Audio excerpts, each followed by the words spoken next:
Temp check. What kind of summer are we having this year? A family road trip summer? A beach bum summer? Or a wake me up when the sun sets summer? With Instacart, choose your own adventure and skip the shopping side quests. Where available, you can get ice cream delivered to your hotel, sunscreen to the pool, or cold brew to your bed. Well, door, in as fast as 30 minutes. Wherever you find yourself this summer, you can get the goods. Download Instacart for free delivery on your first 3 orders. Offer valid for a limited time. Minimum $10 per order. Excludes restaurants. Additional terms and fees apply. When you pick up some scratches, cause you want a fun break, the playful way you scratch is the next choice you should make. You can make your dog's leg kick and scratch with that. You could even grab a laser pointer and use your cap. You can build yourself a homemade scratching machine or use a piece from your chess set. Go ahead, grab the queen. Scratch like a DJ with your record player. A cactus could scratch off that scratchable layer. Cause when it comes to scratching, there's a million playful ways. Thanks to scratchers from the California Lottery, a little play can make a day. Please play responsibly. Must be 18 years or older to purchase, play, or claim. As a person with a very deep voice, I'm hired all the time for advertising campaigns. But a deep voice doesn't sell B2B, and advertising on the wrong platform doesn't sell B2B either. That's why if you're a B2B marketer, you should use LinkedIn ads. LinkedIn has the targeting capabilities to help you reach the world's largest professional audience. That's right, over 70 million decision makers all in one place. All the big wigs and medium wigs. Also small wigs who are on the path to becoming big wigs. Okay, that's enough about wigs. LinkedIn ads allows you to focus on getting your B2B message to the right people. So, does that mean you should use ads on LinkedIn instead of hiring me, the man with the deepest voice in the world? Yes. Yes, it does. Get started today and see why LinkedIn is the place to be to be. We'll even give you a $100 credit on your next campaign. Go to linkedin.com/results to claim your credit. That's linkedin.com/results. Terms and conditions apply. Acast powers the world's best podcasts. Here's a show that we recommend. What is The Briefing Room? It's a behind-the-scenes look at how the criminal justice system works and the lives of the people within that system. If you love true crime, well, these are the real people who do the job every day of making sure justice is served. Hi, I'm Detective Dave. I'm Detective Dan. Together we have decades of experience in local law enforcement, a profession that we think is often misunderstood. So we're going to explore how to do it right, and we won't shy away from when it's done wrong. These are stories you'll hear nowhere else. Unique, frank, and unvarnished. From the team that brought you Small Town Dicks, this is The Briefing Room. Episode 1 drops on August 30th. We'll meet you in the briefing room.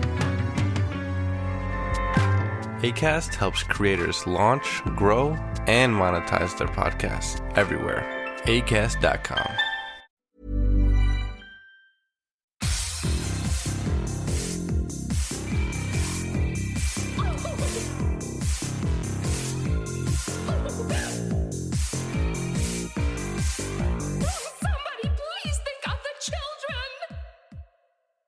And welcome back to Scarred for Life, the podcast where we open up old wounds by looking back at the films that scared us as kids. I'm Terry. And I'm Mary Beth. And each episode, our special guest will bring with them a movie that traumatized them as a child. This week, our special guest is Grammy-nominated Rob Sheridan. He's a writer, director, graphic designer, and artist. You probably know him from his extensive work as the art director for Nine Inch Nails, where he created some of their iconic album covers and live tour visuals. He also helped co-write the Year Zero alternate reality game, and perhaps most notoriously, as a teenager, helped bring the Ooga Chaka Baby to cultural significance. His latest work is the DC Vertigo comic High Level, which will be released in a collected edition paperback on February 5th in comic book stores and everywhere else on February 11th.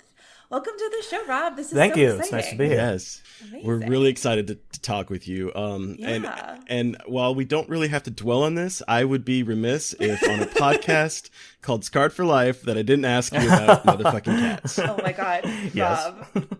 That tweet thread was everything. That's now the thing that I'm most famous for, by the way. So you should have just led with that, because I can't believe how far that reached, as getting texts from random old friends just being like, dude, this popped up on my Facebook. Like, it was all over, and now people are like, hey man, I don't know who you are, but your cats thing was funny, so I'm following you now. I'm like, okay. Well, I guess I put that at the top of my biography now. There you go. I should have led with that. Yeah. Yeah. But, yeah, it was not something I recommend, honestly. So for our listeners who, for whatever reason, don't know, you decided to take shrooms, yes, and go see cats. Yes. How far did you make it? That's so brave. I can't believe you even tried to do that. Wandered into public. I'm impressed. Well, I wouldn't have tried to do it without my wife Steph by my side, who I knew would pull me out if things got too intense. I made it an hour and 13 minutes before she pulled me out.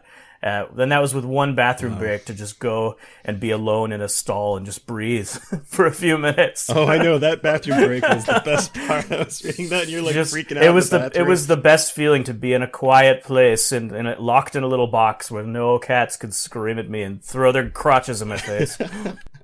Oh my god, I still have to see cats, but I could not even imagine seeing that when you were. I don't know if I'd recommend it under any state, but but you know what? I'm glad for the experience, as terrifying as it was. And what a good wife to have, to be able to be there for you and pull you out when she knows shit's gonna hit the fan. She's very patient. So I guess kind of moving away from cats. Please. So a good portion of your art is focused on the macabre and horror. Yes. Thinking particularly of the Christmas image of presents opening human kids, which is phenomenal. It's so good. Have you always been interested in horror?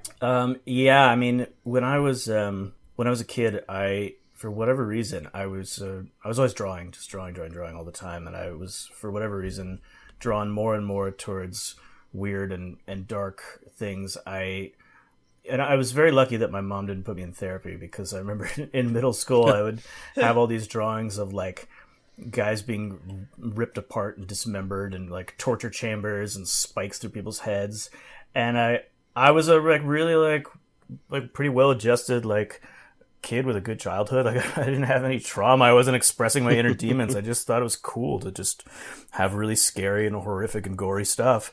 And those were the movies that I loved too. I mean, I grew up in the 80s when the best gore effects were happening, and I thankfully I had divorced parents, and a divorced dad is really good for seeing R-rated movies when you're a kid. Okay, yes it is. It really, really is, because my dad, because my parents were divorced, showed me so many movies I would have never seen at a horrifically young age, but still, divorce is good for something. Yeah, I mean, I look back now at some of the movies that I remember loving as a kid. I mean, RoboCop, for example. Oh, and then I look back and I look at the year, it was 1987, and I remember seeing it in the theater with my dad and be like, yeah, RoboCop. And I was 7 years old, and now I look at that movie now, and I'm like, holy shit, man. Okay, no wonder I just got into gore and everything real fast. But, I'm glad for it. It's made, it makes life so much more interesting when you're into horror, I think. I would agree. I definitely agree. I completely agree.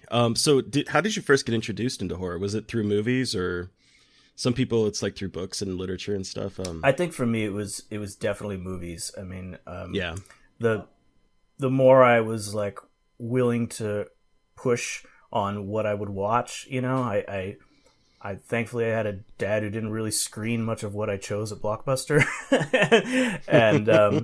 and so there was some stuff that I was terrified of but fascinated by, and so I'd try to just rent the worst movies I could get away with, and that really kind of conditioned me at a young age to just really be into all that kind of stuff. Yeah, I think growing up, because you and I are close to the same age. I was born in 81, but I think people miss out on the going through the horror section and just staring at the evocative art on the covers of the movies, and making it up in your mind what is going on here. And if you have parents like mine that would flip flop between letting you watch movies and not, it was like you had built up some of these movies just based on the art alone. Oh, totally. And usually it was a huge disappointment with a lot of those low budget ones where there's like some phenomenal scene of a creature on the front and then the creature shows up for like 5 minutes at the end. Yep. Yeah, I'm thinking in particular of like Deep Star 6. That was a movie that for whatever reason my parents would not let me see when I was a kid. And the cover of it is like this guy in a diving suit, and he's like ripped in half and he's just floating there. And I remember going, oh my God, what is this movie? And then I saw it when I was an adult and I was like, this movie is terrible. Remind me after this, I'll send you some of the gore art that I drew in like when I was like 13. I scanned some of it years back, so I've got it. You'll appreciate it. It's also like tons and tons of really buff shirtless dudes for some reason. I like that. Yeah, that was for some reason that was another theme. I don't know why. Just figuring yourself out. Yeah, exactly. But on the topic of VHS covers, that was a unique thrill that doesn't exist today. I have a whole book, a fantastic book that's just VHS cover art. Oh yeah, I've seen that. I've been looking at that on Amazon. I've been wanting to. I recommend it. It's fantastic to flip through, and it reminds you of a golden age of when that was the only thing often that they had to sell you on. You know, right. So they had to make it as crazy as possible, and there's so much fantastic art in all of it. I remember because I'm a decent amount younger than Terry, but still old enough to have been able to go to Blockbuster as a kid. Mm-hmm.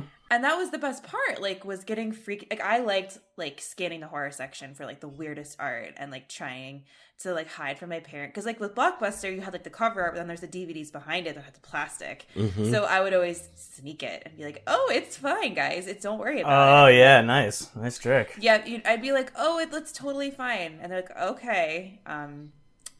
Wasn't. I can't even remember. I did that so many times, and like my dad didn't do it as much, but my mom got to the point where she would have to like go find the cover. And I also had younger brothers, and like I had a little bit more leniency in what I could watch, but like my little brothers knew that I could, so they would like sneak in while I was watching stuff. So yeah, I miss that though. I mean, like that's why I still love like being able to find like a local like used DVD store. I know it's not exactly the same, but it's like.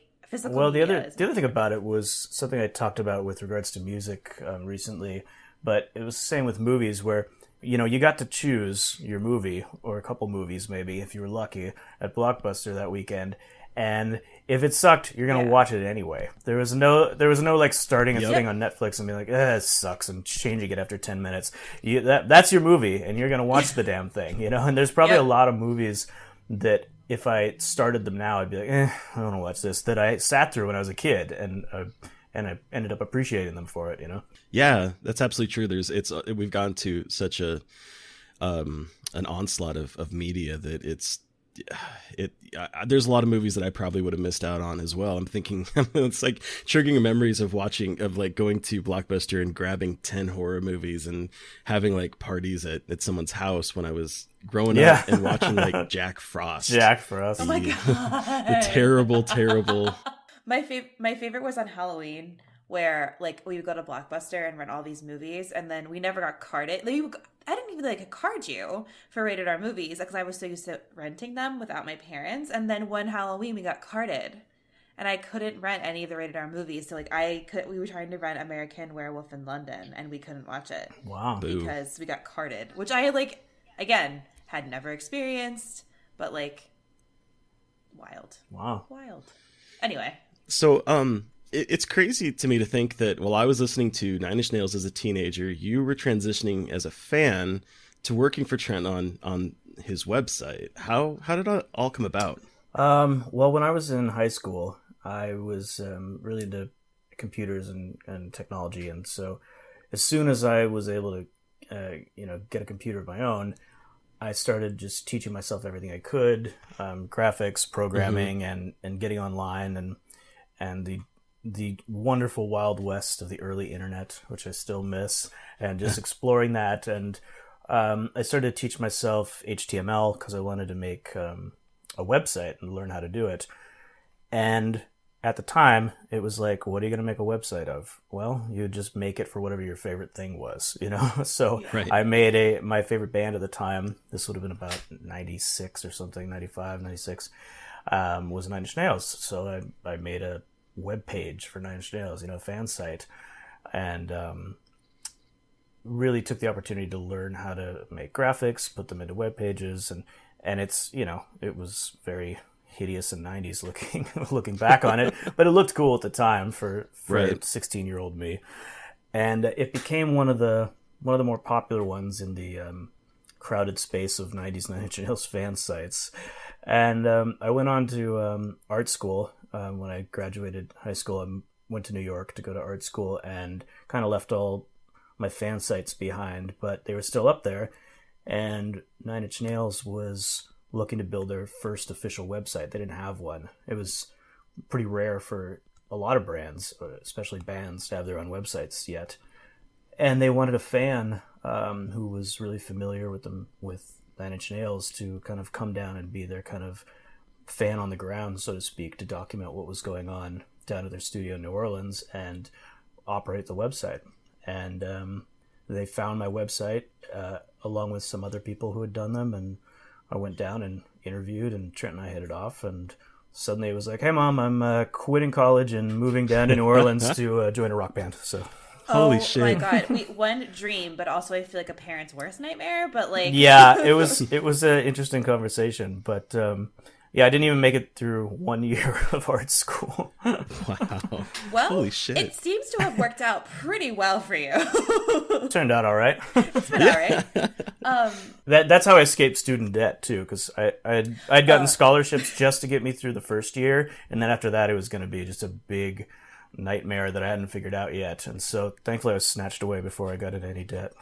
Wow. Again, also amazing. Yeah. Dream situation. Someone realizing your talents and you'd be like, oh yeah, I don't have to go to school. Fuck it. Oh, amazing. So then that transitioned into doing like some of the cover art design for like With Teeth, right? Yeah, I mean, pretty quickly I came in when they were working on The Fragile, and David Carson was just doing the design for The Fragile, and I was starting to do some like minor design elements on the web, and it kind of just like Trent started to trust my creative instincts more and more, and then started just, you know, he really likes to do things in house as much as possible, and started to just hand me projects being like, hey, we need we need to make a single cover with these pieces of art. Can you put it together? I was like, yeah, I can put it together, and I made something, and he's like, hey, that's great. You want to do the next release? Like, make your own artwork? I'm like, yeah. So, yes, please. And so, I started to just have more and more creative roles, in the organization until, you know, by the early 2000s, I was, the full creative director in charge of, pretty much everything visual, that went out That's for so the band. fucking awesome. Yeah, it was really cool. Wow. That's amazing. It kind of leads me to I'm gonna fanboy out a moment. My first Nine Inch Nails concert was the Lights in the Sky tour, which because that was the first one that ever came near me, because I spent most of my time in like Nebraska, and so they finally came, and I understand that you worked on that as well. Yes, I was the art director for that. That gets thrown out a lot by fans as the kind of their pinnacle Nine Inch Nails tour experience, because it was, at the time, it was very revolutionary, the technology and stuff we were able to employ into it. Yeah, how did you go about getting? Because like I just remember being blown away by like Echoplex with the board in the back and the light screen that would go down where it would track where people were when they were close to it.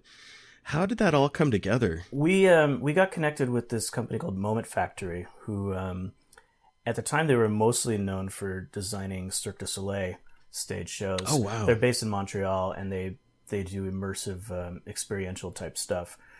And we met with them after someone recommended them to us, because we wanted to really up the ante with what we could do at a live show. We'd experimented with our lighting director Roy Bennett on a couple of the previous tours with layers of video screens, where we had kind of translucent screens that created a depth of field, and it was one of our favorite effects. So we wanted to go full on with this tour with 3 layers of video screens that you could see through. Jesus. So we we got Moment Factory on board, and they came with a whole bag of custom tricks that they build, and started showing us all these sensors and thermal cameras and all kinds of stuff that they could use as inputs to create video. And then we had one of the most incredible, like, creative processes in those production rehearsals, with me and Trent and Roy Bennett and Moment Factory all just sitting around experimenting with video and with the screens, moving them around, what we could do, checking out the sensors. And we gradually started to build a show that had like just one new trick after another, and really, really built up and grew and kept changing and kept you on the edge of your seat for the whole show. So like the Echoplex thing was actually a sensor that wiped back and forth really fast in front of the screen. Mm-hmm. And so when Josh the drummer would reach to push a button, it would cross the field of that sensor, and the sensor would know where his hand was and match it up with an actual sequencer that was changing the drum beat. So there were a lot of technical things like that I think nowadays there's so much more technology. Like, we had so much clunky shit that we had to haul around that was always breaking to make that work. And then, like, just a few years later, everyone switched over to Kinect, and like one Kinect sensor could do all the things that we were doing. So it's a lot more commonplace now, but at the time we really put a lot of grunt work into making that happen, and no one had seen anything like it. So that tour really stands out for people. Yeah, it blew me away, and it's probably honestly my favorite concert going experience, period. Just because of all the intensity of what was happening on stage. It was so cool. And then with Year Zero, the ARG, I remember being glued to the internet and message boards through that entire thing. Going from finding like the USBs with like the tracks on it to all the websites and everything. How did you guys go about designing the story behind that? That kind of started with Trent. I remember one time he called me over to his house in LA and said, I want you to hear this record that I've been working on. I wasn't at that time, I wasn't spending a lot of time in the studio when they were recording, and I kind of liked it that way because you start to hear songs over and over and over again in their half finished states, and I kind of liked going in and saying, okay, let me hear this for the first time. So he played me these demos of this album he'd been working on and told me about this like storyline. He was for the first time writing an album from totally external kind of fictional perspectives, to tell a story rather than him writing from his own perspective. And he laid out this like kind of framework of like this vision of the future that was a commentary on Bush era politics and where we were headed as a country and as a planet. And I was like blown away. Like I hadn't seen something like this from Trent before in what he was doing musically. And he was like, I just want to like get your ideas here. Like, what can we do with this? And his first thing that he said was like, I want to create something that's like pouring through like the craziest liner notes you've ever, opened up in a record. I want to take that experience and go beyond it to like bring this world to life. So we started like fleshing out the world and brainstorming more stuff. And I was reminded of this really cool campaign that had been done for the movie AI when that came out. Oh. And when AI came out, they were very, very few trailers or anything like that. They would show almost nothing about the movie. They're being really mysterious about it. But in the trailers, there would be like certain letters and end credits that were red or something like that. And they spelled out a URL. And when you went to that URL, it took you down this crazy rabbit hole. And fans started to gather around it and talk about it and start to solve all these mysteries. And it all happened organically. And I remember being glued to that. And I was showing Trent all the stuff from that. And we looked up who did it. And it was this company called not Moment Factory. That was from before. 42 Entertainment. And we met with them. And they were big fans of Nine Inch Nails. So it worked out really well. And they are the ones who kind of architect the whole experience. So we worked with them on like the plots and the stories and the ideas, and then they are like these game master experts of like figuring out all the mechanisms and the gameplay and stuff like that. So it was really cool because that was another just incredible creative experience, probably one of my favorites of my career, because they were so down to do the craziest stuff. I remember one time meeting with them in London midway through the campaign, and we sat down and talked about, okay, how is this thing going to end? Like, what's the grand finale of this experience? And Trent was like, can we kidnap some people and throw them in a van and like take them to like a warehouse where there's like guys with guns, and then we like play a show in the basement, and then like the SWAT team comes and drags us out and chases everyone, like something like that. And they were like, yeah, that sounds cool, let's do it. Holy and we did shit. it. And there's video of it online if you look around, where we actually got these kids who were playing the game to sign their life away. Holy shit. And there's like, and get thrown on a bus with blacked out windows and taken to this warehouse in downtown LA.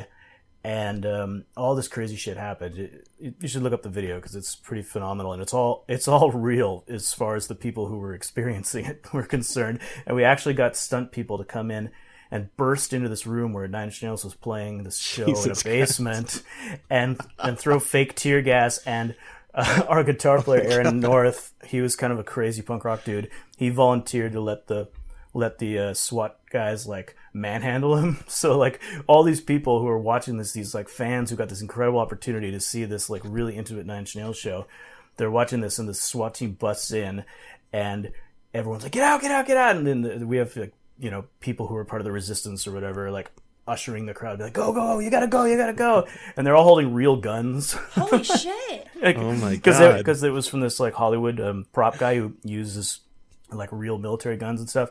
And one of them grabs Aaron North from the stage and drags him out of the room. And oh my God. And you know, there was some other great details, like Trent had this idea, is like, you know, we should have a plant in the audience, you know, in the group of winners who gets to go.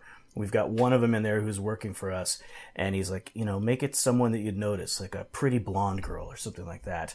And it just turned out that the stunt coordinator's wife was also a stunt woman, and she had long blonde hair, and so she disguised herself as one of the winners so that people would, you know, and like chit-chatted with them, so they'd like accept that she was one of them and remember her. And then when the SWAT team came in, she was one of the ones who was grabbed by the hair and thrown down on the ground and dragged out. So in the moment to these people, it felt very real and like a very serious, urgent situation.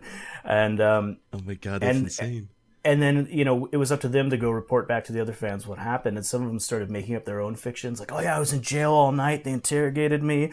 And then the next morning, we've got Trent's lawyer calling up Trent's manager being like, hold on, I'm seeing on the internet that you guys threw people in jail last night. What the hell's going on here? Oh. So that whole thing took on a life of its own. And I, you know, to this day, it's one of my favorite things that we've done. And also I get from fans all the time, like, who went through it, that it was like one of the coolest experiences they've ever had.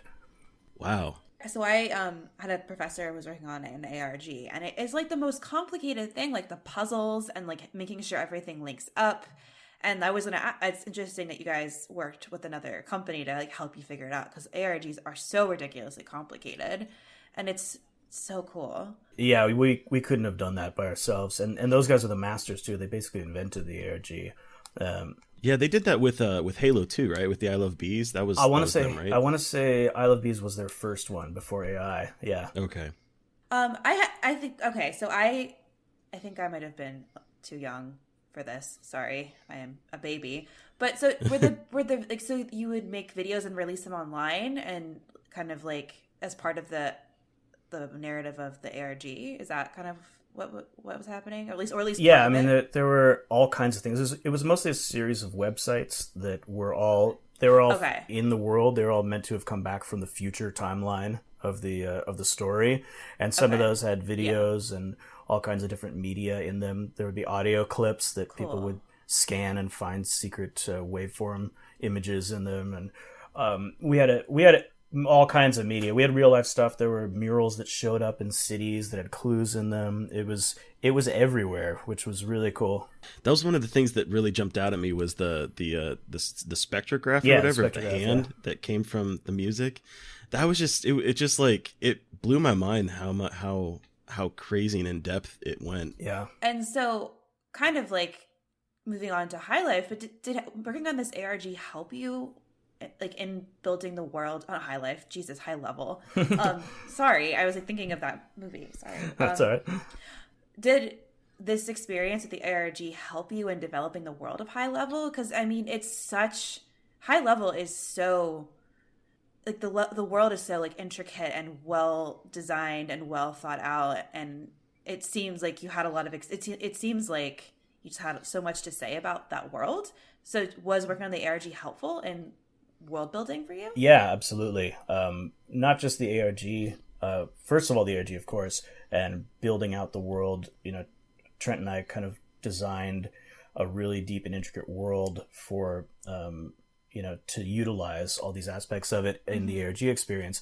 But beyond that, we continued on to develop a miniseries for HBO of Year Zero, and it fell apart for various reasons. But I'm really sad that fell apart. Yeah, me too.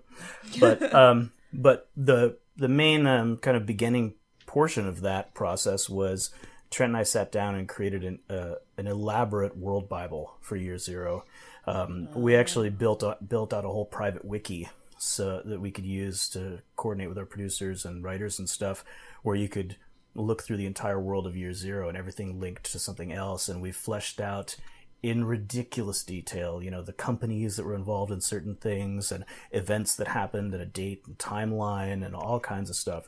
And building out that world Bible was so much fun and such a cool learning experience that was kind of the first thing I did with Year Zero with High Level was build out a world Bible. So there's all kinds of, because I wanted to write something that I knew what the mysteries were, and I had all the answers in my head, so I wasn't just kind of pulling a Lost and making it up as I went along and hoping I could come up with an ending, Right. So it was, I built out the whole world and what was actually happening in it, and there's like 3 more layers of shit going on above what's even in the first 6 issues that, hopefully things will go well with the graphic novel so we can continue the story, because it's got a minimum of 6 more issues to go before it gets to the actual planned out ending, and the world just gets bigger and bigger and bigger as it goes. So that was definitely what I got from Year Zero, was plotting the entire thing out ahead of time. So can you kind of, for our listeners that might not be aware, can you kind of talk about the story of High Level? Yeah, High Level is, we call it a post-apocalyptic story, because it kind of was rooted in some of the same instincts as Year Zero, which is I wanted to tell a story that's very much about where we're at right now in terms of society and politics and the world, but talk about it by way of science fiction. And instead of what we did with Year Zero, which was moving time ahead, 20 years or so, in this case, I went hundreds of years into the future and imagined a world where the apocalypse, whatever that might have been, has already happened, and people have rebuilt society from the scraps. And I really wanted to employ a kind of 80s cyberpunk aesthetic, something really tactile. Yeah. And so part of the fun was this idea of moving time ahead to a point where the apocalypse happened after everything was completely reliant on technology, so that when it happened, all of our history, all of our media, all of our infrastructure, every single thing we have and know and rely on was destroyed. And this society is rebuilt from physical scraps and doesn't really have a clear picture of all of human history of what happened. And they've created their own myths around it. So that's kind of the world setting. And we meet our main character called 13, who ends up having to, against her better wishes, take this child who's supposedly a child messiah to the last city on Earth called High Level, which is where the 1% has hoarded all the wealth and power behind a giant wall in this city in the sky that's only spoken of in myth. And that's kind of the framework of this first volume, which is kind of a road trip adventure story that leads to High Level. It is like absolutely such a gorgeous graphic novel. I know you wrote it, but you worked with 3 artists on the comic. Barnaby, please correct me if I mispronounce any names here. Barnaby Bagenda. Yeah. I'm gonna say Nahulapan. I actually don't know how to pronounce his name because I've only worked with him over email. Okay, I'm so sorry if I butchered that. And then Omar Francia. Those three artists help bring this world to life, and it is absolutely beautiful, and it's so full of life, and like every panel is just so eye catching. So I'm a little bit woefully ignorant about the process of writing a graphic novel, but like, were you paired up with the artist and did you send them ideas, or kind of how was the collaborative process in creating the art for the story? Well, after I'd kind of fleshed out the whole story of the world and got the green light from Vertigo, my editor, Andy Curry, who's phenomenal and has been a huge part of the whole process, he talked with me for a while about like how I was imagining the art, and in my head I was really kind of looking away from like where contemporary American comics are at, and I had in my mind more of a 70s sci-fi, Mobius, heavy metal, kind of European science fiction feel. Yeah. And after talking with him about that and showing some references, he put together some artists that he knew of that he'd worked with, and Barnaby's style stood out right away for me. It was exactly how I was imagining it. And he turned out to be an incredible fit because I've never met Barnaby. We've only worked together over email because he's on the other side of the planet. And and it was great because it was something where I could describe something in great detail, and he'd come back with a rendering of it that took into account everything that I'd envisioned in my head and described to him, and make it better or make it different in ways that I wouldn't have expected.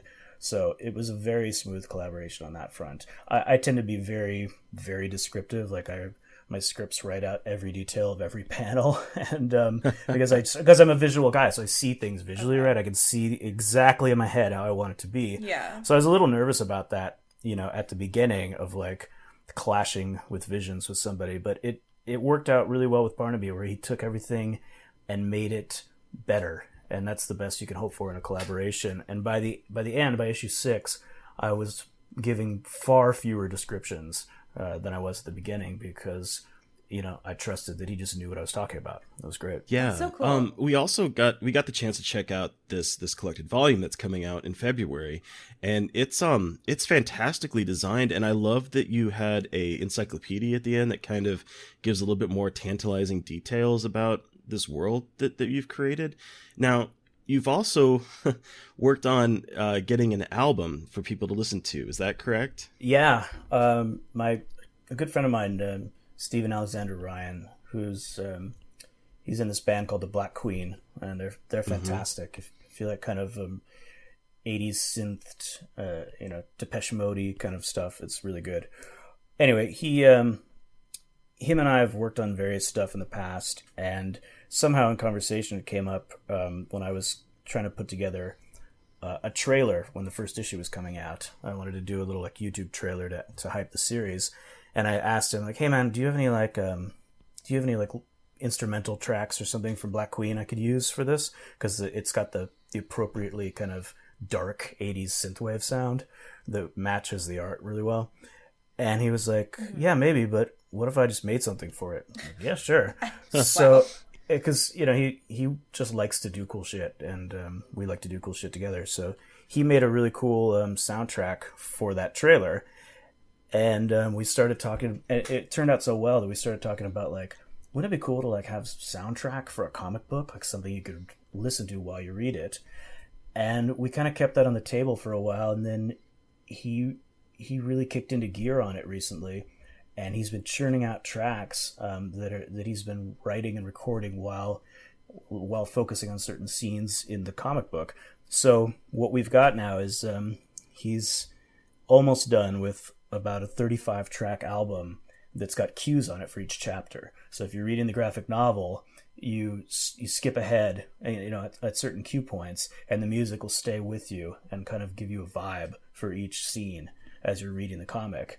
And it's really, really cool how he's really taking the mood and shifting through different sounds as it goes on. That's so cool. And something that is so like amazing about you as an artist is like you create these immersive experiences. Like I feel like it's never just one thing for you, and I love that. It's like your art is like an experience. I know it sounds weird to say. It's hard to like explain it, but like you're curating an experience rather than just making something and like putting it out there, which I really appreciate. Yeah, if I had the budget or the means, I would have loved to have done an ARG around High Level. Ooh, that would be so cool. Maybe in the future, because the backstory and the world is like there's so much in the World Bible and stuff that we could play with, but I'm definitely trained to think of things as a immersive experience now after years of working with Nails, where we wanted everything to feel that way, and we wanted going to a concert to feel like it was much more than just seeing people play on a stage, and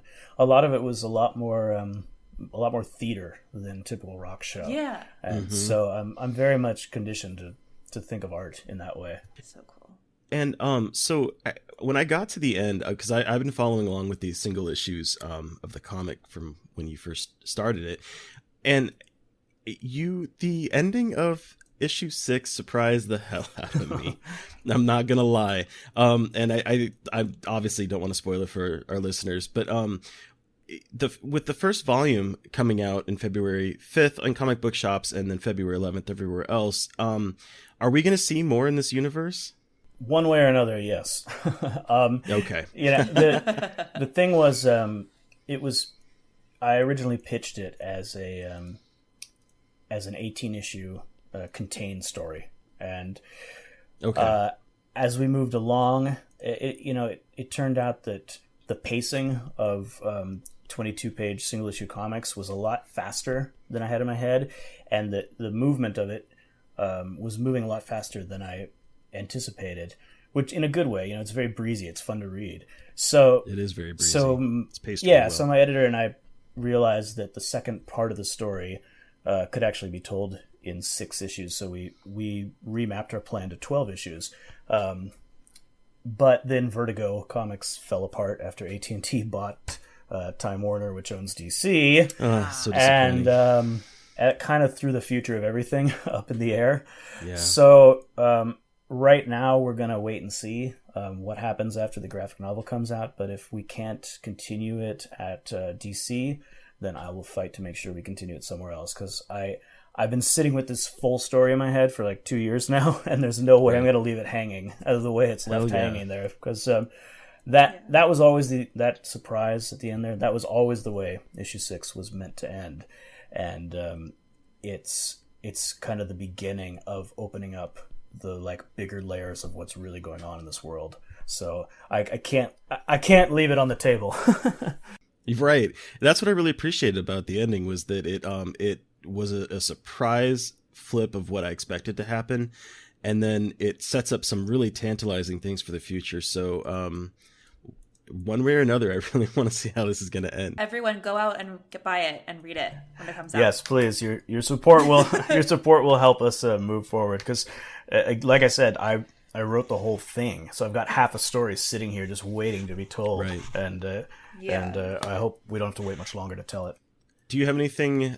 What's next for you? Do you have anything planned out going on with continuing with comics, or? Right now, I'm kind of trying to get as much off my plate as possible and spend the first part of this year in idea mode. Okay. And put some pitches together for comics, for TV, for everything, and just come into some new projects midway through the year. Awesome. So transitioning, what have you been watching recently, Mary Beth? So 2 things I'll go through briefly. I started watching the new Dracula show on Netflix, and it is the best thing to exist.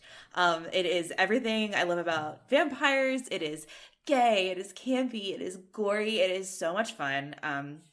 I had heard kind of middling things about it, and I was a little bit nervous, but I've only seen the first episode, but it is so much fun. I loved every minute of it. I was cheering and yelling at my TV. And then I saw Underwater. Me too. Oh my gosh. What did you think of Underwater? I just saw that this weekend too, actually. Oh, did you? Oh my gosh, awesome. yay. Okay, what did everyone think? I really enjoyed it. I did too. I thought it was a blast.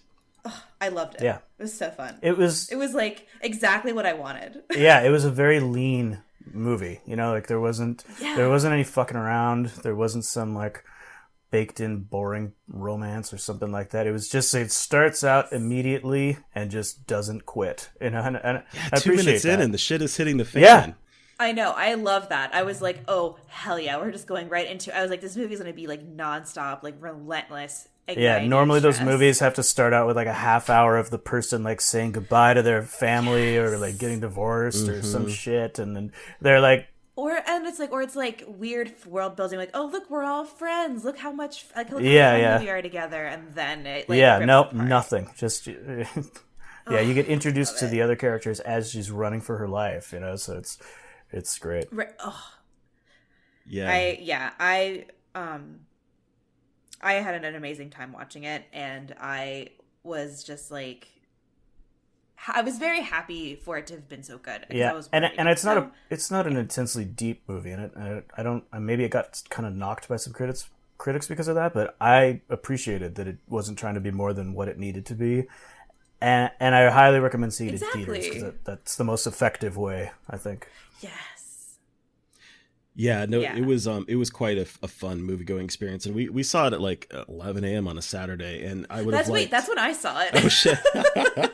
I would have liked the audience to be fuller, but man, it's an immersive experience, and I love aquatic horror. Aquatic horror is my shit, and so to see this movie where they're underwater in a lab, and then it goes into some almost Lovecraftian directions, I loved it. Yeah, I'm a fan of anything where monsters are awakened and are killing people. That's monsters killing things and destroying things. That's my shit. So, and also I find underwater deep sea stuff terrifying. Yes, I am absolutely terrified of the ocean because it is terrifying to me that we are covered in 70% water and we don't know what is going on, and we know more about space than we do about what's happening on our own planet, and that is horrifying to me. And there are already weird ass deep sea creatures under the water. Who knows? Yep. Anyway. And that exists in our planet. Yeah. It freaks me out. Anyway, sorry. I'm thinking about this a lot. It was like Aliens meets The Abyss, kind of. And with the dash of The Descent. Yes, The Descent, yes. In terms of like the claustrophobia, which like I don't have like a ton of phobias, but claustrophobia. I was sweating in my seat. Mm-hmm. Well, and I loved how it was filmed to basically close in a lot on people, so that it even made it even more claustrophobic. I mean, you already are under the water and it's dark and you can't see anything, and then the cameras are so close to people that it reinforces that feeling, and it was really unnerving. Yeah, you spent a lot of time inside their helmets with them. Yeah. Terry, have you been watching anything? No, that was the movie I was going to talk about. Okay, cool. I was. It was so good. You know, it was so disappointing with I haven't seen The Grudge yet, but it was like disappointing to see that it had such a poor reception. And there's like, you know, the divide about January horror releases, but I'm very happy that Underwater was so good for a January horror release. And then we also have Hansel and Gretel and then The Turning coming out in the next 2 weeks. So I'm hoping those are really good too. I'm really excited for Hansel and Gretel. So yeah, I'm too. Have you seen anything else, Rob? Not that much really in the world of horror. I've been watching Wellington Paranormal, which is what is that? It's a New Zealand comedy horror. It's actually a spin-off of What We Do in the Shadows. I really want to see that. Sorry, I love What We Do in the Shadows. So I don't think it's streaming here yet, but it's very much like What We Do in the Shadows, but it follows these two cops in Wellington, New Zealand, who end up becoming like their like local town police X-Files unit, kind of. and so in every episode there's one where they're investigating vampires and one where it's werewolves, but they're just like the most deadpan like small town cops, and so it's got that same dryness to it. So there'll be like a vampire like eating someone's heart, and they're like, "Excuse me, sir, please don't do that. That's very, very illegal, very, very impolite." You know, they're very detached from what the reality of what's happening. And there's a lot of like shit that goes on in the background that they don't even see as they're talking to the camera. So if you like good horror comedy, I recommend seeking that one out. I really wish it would come here, because the last year's What We Do in the Shadows TV show was So so good. good. But I really wanted to see this, and I keep looking to see if it's here yet, and it's not. And I'm so I hope they distraught get a about that. streaming deal going here soon. Yeah. Cool. So now that we've talked about what we've been watching, now why don't we go back to the past and talk about the movie that Rob has brought today? Rob, what movie are we discussing? The movie is called Communion. It's from 1989 and stars Christopher Walken. Yes. And boy, does it. Oh, boy, does it. Boy, does it. So the little synopsis that we have is 11 years before Christopher Walken danced his way into Fatboy Slim's heart, he goes full Walken in Philippi Mora's 1989 adaptation of author Whitley Strieber's quote-unquote true story about alien abduction. Ostensibly about a man's battle with abduction PTSD, it's really just shows that Walken's weapon of choice is over-the-top hats, flamboyant cowboy boots, interpretive dancing, talking directly to the camera, and making out with aliens. So, I mean, like, Rob... wow. I'm so curious about this movie because I gotta say it set me down a fucking rabbit hole. But before we get to that, how old were you when you saw this, and what the fuck did we just watch? It's cheating in a sense because I never saw the entire movie. I was too scared to. Okay. And the backstory there is that, you know, in the 80s, there was a huge phenomena of alien abduction stories and UFOs and all that, and I was like fascinated by it all as a kid. Used to watch Unsolved Mysteries all the time and stuff like that. And my mom like really liked that kind of stuff too. So I'd see all this alien abduction stuff. I had a book about aliens and it creeped me out. And I developed this fear of being abducted by aliens. So I'd always think I was going to get abducted by aliens when I was a little kid. And my mom was reading this book called Communion, the book that it was based on, and I was already scared of the little gray guys with the big eyes because those are the big ones in the 80s. They had a moment, right. You know. Yep. They did. The Greys, as they call the Greys. Yes, I was already scared of those things. I would draw them a lot, and I was just like, I was just waiting for him to take me. I just felt like it was coming, and my mom was reading this book, and the cover of the book, and folks at home, just Google search Communion book cover, and you'll see it's the big face of one of those gray fuckers staring right at you. Yep. And the cover of that book alone scared the shit out of me when I was a kid, because that was the guy that was coming for me. He was going to get me. And so when they turned it into a movie, I was about age 9 or 10 when that movie came out. And I remember my mom rented it once because she had read the book. And she asked if I wanted to watch it. And I was like, I don't think so. And so I saw a good chunk of the movie by peering around the corner of the living room, watching over my mom's shoulder. She watched it, and whenever the aliens would appear, I'd freak out and run away. So I have this very disjointed memory of it. And it wasn't until later in life that I saw some kind of clip or something from the movie later, and I was like, wait a minute. That looks cheesy as fuck. That's what I was afraid of. So I hadn't, you know, I was too scared to ever see the complete film when I was a kid, and I'm glad this opportunity came up for the podcast because I finally revisited it as an adult and have now seen it beginning to end. And holy shit, it's not what I was expecting. No.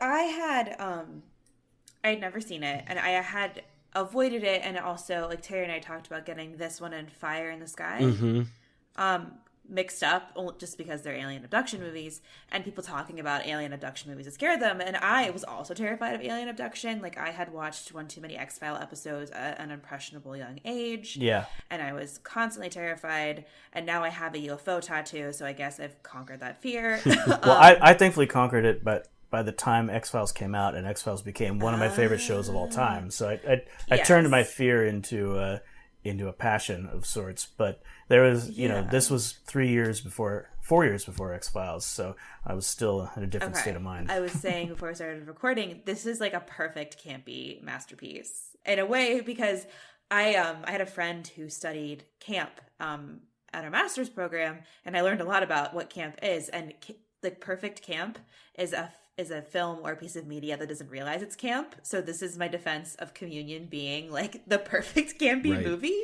because it's like Christopher Walken being the most ridiculous I've ever seen any actor. Yeah, and it doesn't like. I mean, I don't know what I was expecting. I knew it wasn't a very well received movie. And so I was expecting something like Fire in the Sky, just not that well done. But I was expecting it to be at least an attempt at a serious movie. And I know they thought they were making something important or something, but it starts out. And also worth noting, I observed while we were watching, the script was written by the guy who wrote the book, who was the one who says he got abducted by aliens. So he's, so that explains some part of it, but like, is that, because I was watching it and it's like Christopher Walken is like free associating, like, so it just seems like he's just kind of like yelling nonsense. Yeah. Because like, at the beginning they like unleashed him. I was thrown off right at the first scene because it was I like literally had to pause it and say to my boyfriend, "Can you come here and confirm that this is really happening and that like this is the right movie?" Because like it's just him in this giant hat laughing to himself, going knock knock.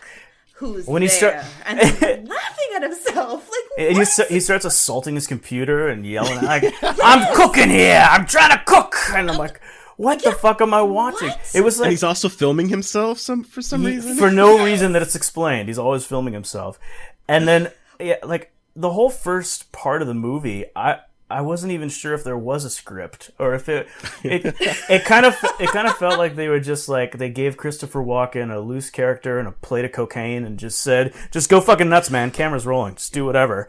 just like yell. Well, my favorite part was like when they show him, I think during the hypnosis in the ship with the aliens, him just yelling at them, "Are you old?" is my I was like, that was when I kind of clicked in my head that this is a perfect movie because it is absolutely batshit crazy. And Christopher Walken is like most of that, but then like the script is just nonsensical and it is gorgeous. and their interpretation of the abduction and the scenes that they stage around that, the dance, he's putting on masks and taking off masks and talking to himself. There's that like vaudeville version of himself or something, and and the little kids. Yeah, the kids. There's like they're running an alien daycare, and he's like hanging out shirtless playing with babies, and then they all have a dance party, and it kind of turned into like if Roger Corman tried to make a David Lynch movie or yes, something. oh my god, that is the perfect that is the perfect way to describe this. Because like I'm just sitting here watching him naked between cloaked aliens, and he's like, "Here I am, I'm naked." And then can we talk this over when the probing is about to happen? Yeah. And I'm like, what am I even watching right now? And then he leans over and kisses one of the aliens. Yeah. Okay. It's just so surreal. And like, I guess my thing is because like Whitley Strieber, like this, like we said, it's based on a real person, a person who has written quite a few books, like fictional books. Like, and then he wrote this account of him being visited. I think he didn't necessarily call it abducted by aliens, but it basically was abducted by aliens, but he called them the visitors. He wrote the script, like you said, Rob. So like, is he really that weird, or is Christopher Walken just being weird? Like, what is this guy like? Or does he fancy himself, an auteur who's his personality is so big he wanted to like convey himself as a character, this writer character, but the result was like very, very much the opposite of something like a Close Encounters, where you have this very grounded, understandable family man character who gets brought into this completely surreal and otherworldly situation. In this case, it's like from the beginning, this guy seems like he belongs on a spaceship. Like I like, and it really creates a weird energy in the film where I remember saying to Steph while we were watching it, like, I'm not afraid for this guy being abducted. I feel like he's going to go up there and do stand-up comedy for the aliens. And then he did! He basically did! And then he did! And that was my thing. I was like, so like in the first time you see the alien like peeking its creepy little head around the corner, I could see why as a child you'd be terrified, because as you're a kid you have like no concept of what is happening, like as much of a concept of what's happening. When I saw that I was like, oh my god, this movie is terrifying. Yep, exactly. And like that totally makes sense, but like, because when that first part happened I thought, okay, like that's pretty creepy, but it's like the tone of the movie is like there's no tension. No, it is just like you said, like he just is one with the weird. Like there is no like destruction of the family unit. The unit of family is already like falling apart. Yeah, he's already totally weird. His wife hates him, it seems like, for half of it. And then they are so weird. Like the screaming and the shoe throwing. I was like, wait, where did this she's getting mad at him for being afraid of the time. Yeah. And and then, okay, what's up with the little blue guys, the Ugnaughts or whatever they were? that I mean, those were so ridiculously corny. They're like from Red Dwarf or something. It completely immediately took me out of the scenes of these little blue goblins, but it made it a lot funnier. I don't even know what to say. Like when I was a kid and I saw this, I always get this one when I was a kid and Fire in the Sky confused, and I have like this hazy memory of, because I've seen both of them, and I had this hazy memory of both of them that sort of like came together. But I specifically remember the scene, and I sat there and was like, oh my god, I remember this, when Walken is in bed and those small people dressed in robes come in and carry him away with his wife, like just shocked in bed, staring as they drag him. Yeah. So there's like images of that like just linger in my mind from this movie, and I remember being terrified of it as a kid too. But man, what? I'm so glad we got to watch this movie.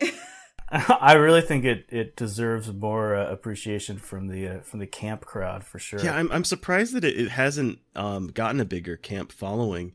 And I know I was reading, because like I said, this sent me down like a rabbit hole, and I remember I was doing some digging, and I know that Whitley was not happy with Christopher Walken's performance of him. Oh, really?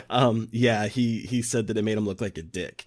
And I'm like, well, I think that's like the least of your worries, because his performance, seriously, it's almost like he's making fun of him. Like there's like a sense of like, this whole thing is just ridiculous. It's a farce. And so that feels kind of like how he's attacking the character. Yeah. And I mean, even if Walken hadn't been so ridiculous, the scenes towards the end, like when it turns into like the most expensive Sting music video that year or something, it was just like smoke machines and dancing and like him just posing shirtless and masks and babies and just like what in the hell? Like I'd love to read how that played out in a script form, you know? Exactly. Yeah, and even towards the end when like it almost kinds of terms, like I wrote down slam poetry. Yes. There's like shots of like of him and his wife that are like talking, addressing the camera, and they're like, there are many faces of God, masks of God, evolution response to a culture. Like they're just saying these weird ass things addressing us directly. Yeah, I literally made the joke at some point. I said like, wow, open mic night at Beat Poetry or something like that. Yes, exactly. That's what it sort of feel like when he was talking in the hypnosis. And yeah, that weird scene at the end where we weren't sure if it was just filmed weird and they were supposed to be talking to each other, or if they were actually breaking the fourth wall and talk. I have no fucking idea what was going on there. Yeah.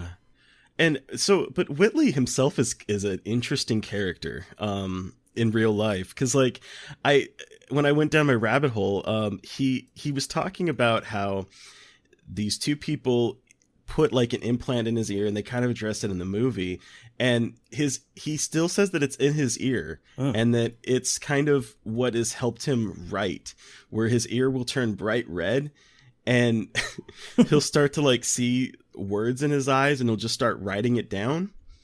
Wow. And but like the thing is that like all of these incidences that he talks about always happen either at night or at like 2 a.m. And it reminds me of like the people that suffer from hypnagogia or sleep paralysis, where it's like they have like those hallucinations when you're like in that moment of waking and sleeping, because every single time he talks about anything that has to do with like the visitors, or he has this other book that he wrote about the master of the key or something like that, where a man walks to his hotel room at 2 a.m. and tells him that we are stuck on the earth because the child who would have understood the secret of gravity had never been born because his parents had been killed in a Holocaust. That's a direct quote. Good Lord.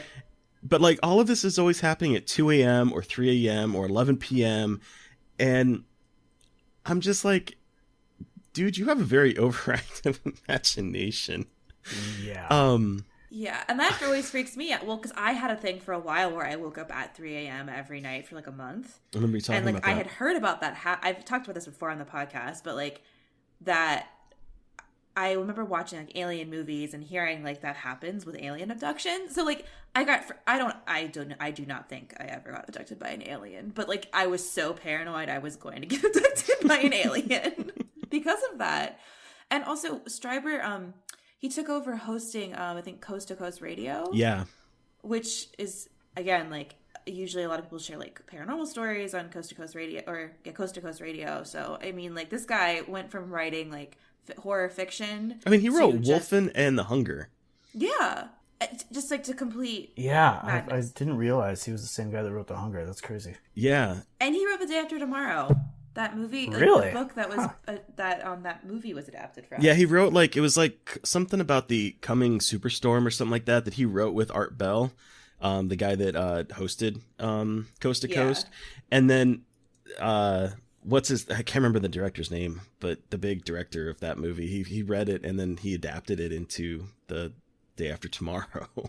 That's so wild. What a wild person and what a wild life. Well, and then like. I know that his wife passed away, and he says that she still communicates with him through other people. I mean, like, cool. Like, I guess, like, live your bliss, my dude, if you're happy and not hurting anyone. Right. I mean, like, I guess joke's on us. Like, he wrote a successful book, and people still talk about him, and it was I a mean, movie. that's quite a career of books that got turned into movies. Yeah. Right? Weird. What a strange movie. But I'm so glad we got to watch it, because, like, now I want to show everyone this, like, ridiculous film. Yeah, that would do well with like a draft house screening or something. Oh like that. yeah, hell yeah. Yes. Oh, that would be so like a good midnight. Yeah. Like a good midnight movie. Yeah, for sure.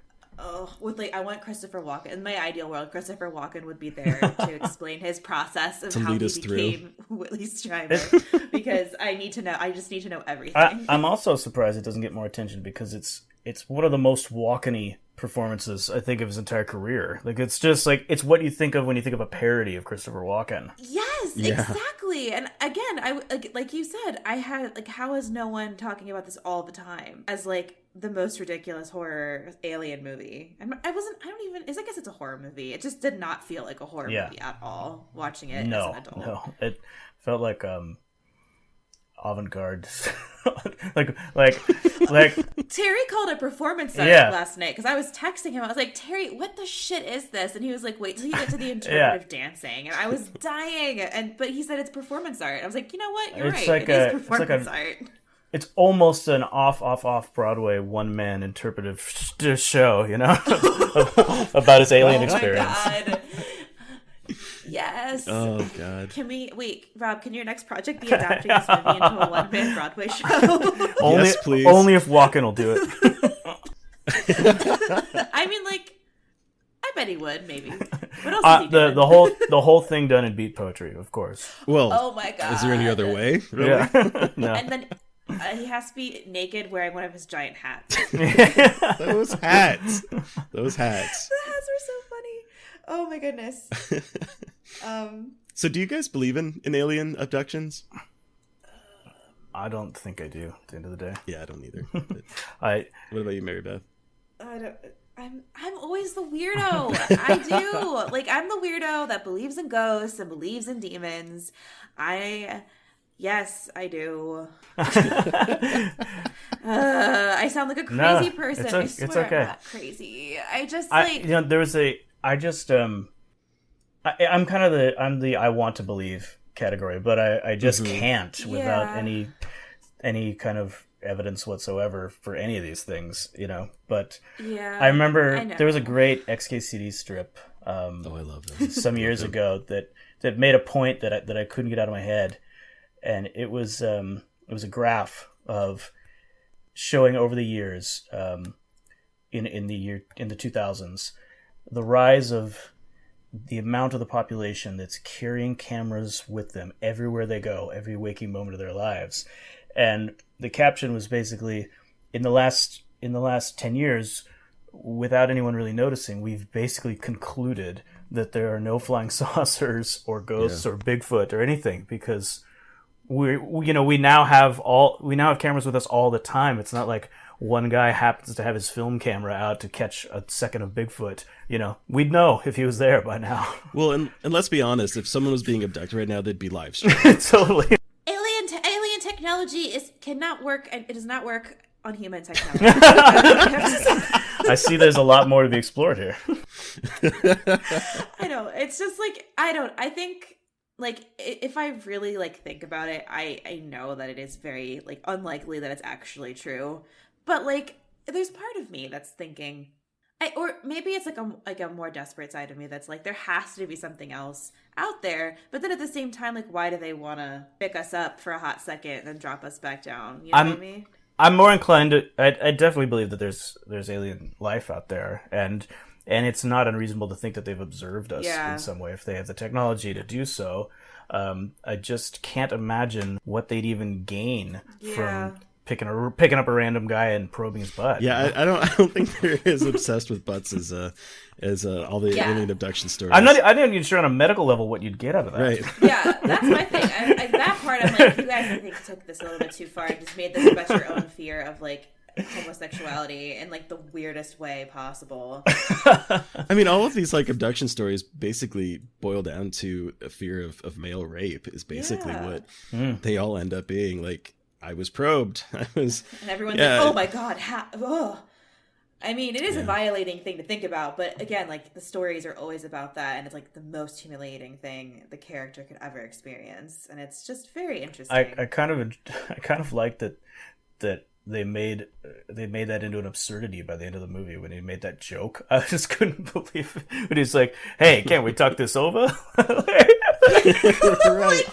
And the probe is literally a hose? Yeah. Like, what are they doing? I know. But then, like, they kind of make it, like, in a weird, like, weirdly seductive, have something, like, lying spread out on the table, and the alien is slowly, like, wow. Yeah. Pornographic. But, Terry, do you believe in alien abduction? I don't. Okay. I do think that there is intelligent life out there. I mean, how arrogant could we be to not? But I don't think that people are necessarily being abducted and probed. Can I tell a story first? Yeah, of course. Not about me, but my friend Bridget, who came up in Jurassic Park episode, she told me a story that she thinks she was abducted by aliens, and it is my favorite story because she was driving home with a friend. She was not by herself. They were driving home from a birthday party. They're going from, like, a bar or some, like, event to a house, and they were driving and then saw a light, and they're like, well, that was weird. And, like, they got home and everyone was freaking out. They're like, where have you been? We've been looking for you. It's been like 12 hours. They're like, what are you talking about? We were only gone for like we followed you home. It was like 10 minutes. They lost like 12 hours. Oh, wow. And they don't know how. We're at 12. I don't know if it was that much, but they lost like hours, and people were worried about them, and they have no idea what happened. So that, to me, is really creepy. And I also am just like, I am very gullible when it comes to that stuff. Not even gullible, but just like, I am very willing to be like, hell yeah, that happened to you, rather than like a skeptic. So I don't know. I think I've become more of a skeptic as I've gotten, I used to want to be, I was so into all that stuff when I was younger, and I just can't make it reasonably work in my mind. Believe me, I want it to be there. Like, I'm ready for someone to come out and be like, look, here's proof. There's aliens. They walk among us. Yes, let's go. Lizard people, let's do this. Yeah. I mean, like, I'm aware.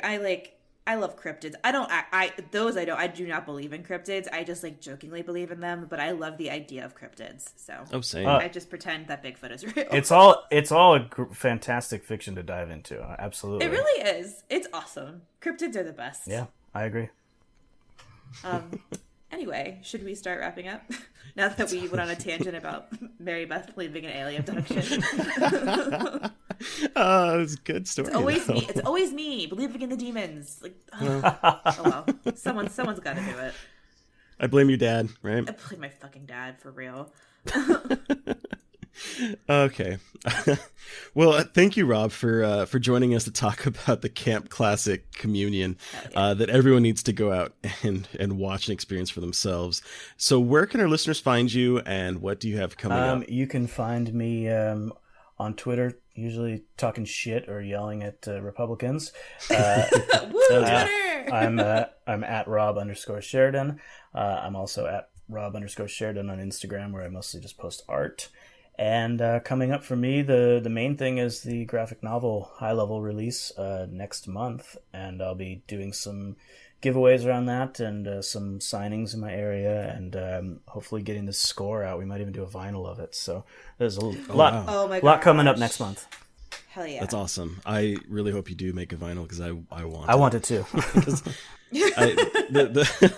The few tracks that you shared with us are really, really good. I can't wait for people to hear that. Yeah, they're really killing it. The vibe is so cool, and there's some real like dark, weird, Mandy sounding stuff for the end chapter that I've heard recently. Yes. That's just great. So yeah, very excited about that. So, listeners, you've heard from us, but we want to hear from you. What was your experience watching Communion? A couple people tweeted at us with very brief sentences saying, oh my God, that movie, and talking about how it scarred them. So we'd love to hear from more of you about what your experience was with Communion, either as a kid or now. You can send us an email at scarredforlifepodcast@gmail.com, and we might feature you in an upcoming episode. You can also reach out to us on Twitter. I'm at MB McAndrews. And I'm at Gaily Dreadful. And make sure to follow us and tag us on @ScarredPodcast. And don't forget to review, rate, and subscribe, particularly on iTunes. Thank you to Steve Barnold for our artwork. Thank you to Sean Keller for our intro music. Thanks, everyone. Stay creepy. And until next time. Oh, won't somebody please think of the children?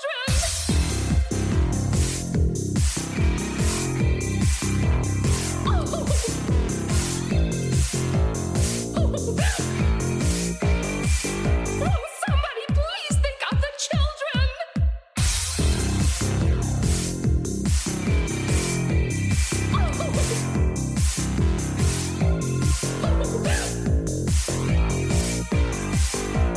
Somebody please think of the children.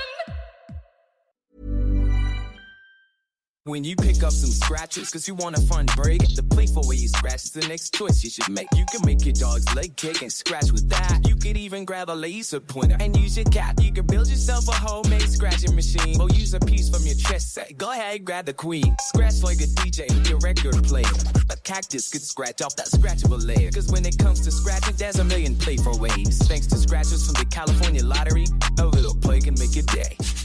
Please play responsibly. Must be 18 years or older to purchase, play, or claim. As a person with a very deep voice, I'm hired all the time for advertising campaigns. But a deep voice doesn't sell B2B, and advertising on the wrong platform doesn't sell B2B either. That's why if you're a B2B marketer, you should use LinkedIn ads. LinkedIn has the targeting capabilities to help you reach the world's largest professional audience. That's right, over 70 million decision makers all in one place. All the big wigs, then medium wigs. Also small wigs who are on the path to becoming big wigs. Okay, that's enough about wigs. LinkedIn ads allows you to focus on getting your B2B message to the right people. So, does that mean you should use ads on LinkedIn instead of hiring me, the man with the deepest voice in the world? Yes. Yes, it does. Get started today and see why LinkedIn is the place to be to be. We'll even give you a $100 credit on your next campaign. Go to linkedin.com/results to claim your credit. That's linkedin.com/results. Terms and conditions apply. Acast powers the world's best podcasts. Here's a show that we recommend. What is The Briefing Room? It's a behind-the-scenes look at how the criminal justice system works and the lives of the people within that system. If you love true crime, well, these are the real people who do the job every day of making sure justice is served. Hi, I'm Detective Dave. I'm Detective Dan. Together we have decades of experience in local law enforcement, a profession that we think is often misunderstood. So we're going to explore how to do it right, and we won't shy away from when it's done wrong. These are stories you'll hear nowhere else. Unique, frank, and unvarnished. From the team that brought you Small Town Dicks, this is The Briefing Room. Episode 1 drops on August 30th. We'll meet you in the briefing room. Acast helps creators launch, grow, and monetize their podcasts everywhere. Acast.com.